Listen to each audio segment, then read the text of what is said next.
Le système économique de la Russie, contre toute attente, est sur le point de gagner la guerre, car ayant brisé le tabou du siècle dans un geste exceptionnel, et a démantelé toute la structure du système international de la dette, détruisant ainsi le régime monétaire de Bretton Woods, de la Banque mondiale, et du Fonds monétaire international, le président de la Douma, Vyacheslav Volodine, a annoncé que Moscou avait l'intention de rembourser sa dette extérieure en roubles, les États-Unis ayant interdit à la Russie de payer ses dettes aux détenteurs d'obligations américaines. Premièrement, nous avons tous les fonds nécessaires pour effectuer les paiements. Deuxièmement, nous les paierons en roubles. C'est un choix que les États-Unis ont fait en pleine conscience. Ils ont de même interdit les paiements en dollars. Aujourd'hui, le rouble s'est considérablement renforcé, et en ce sens nous avons une bonne conjoncture sur le marché, a écrit M. Volodine sur sa chaîne.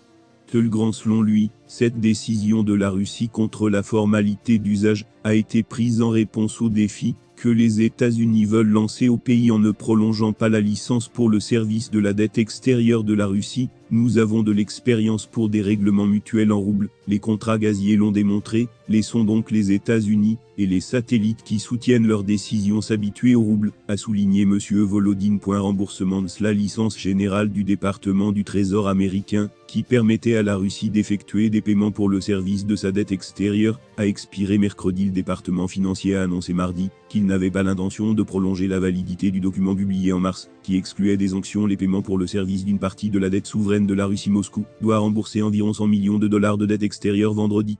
Après le 25 mai, près de 2 milliards de dollars d'obligations étrangères seront payés d'ici la fin de cette année. C'est la première fois depuis l'avènement du régime de Bretton Woods qu'un pays utilise une approche de règlement de la dette autre que le dollar.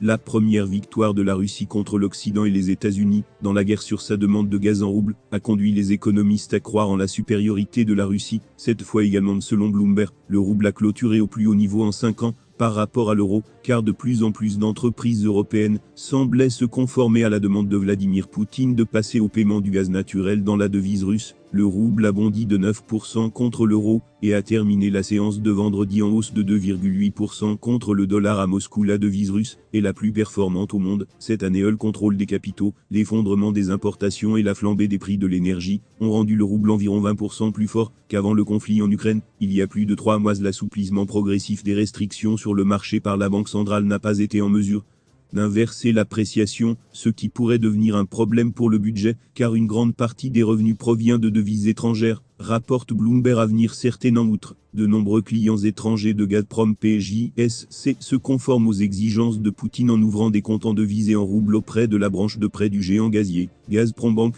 pour transférer des fonds à convertir. Yuri Popov, stratège FX Veto chez Sberbank SIB, prédit que le rouble pourrait atteindre 50 pour un dollar au début du troisième trimestre. Les échanges de l'euro contre le rouble à la bourse de Moscou ont plus que doublé en volume jeudi, par rapport à la veille, selon les données de la bourse de Moscou.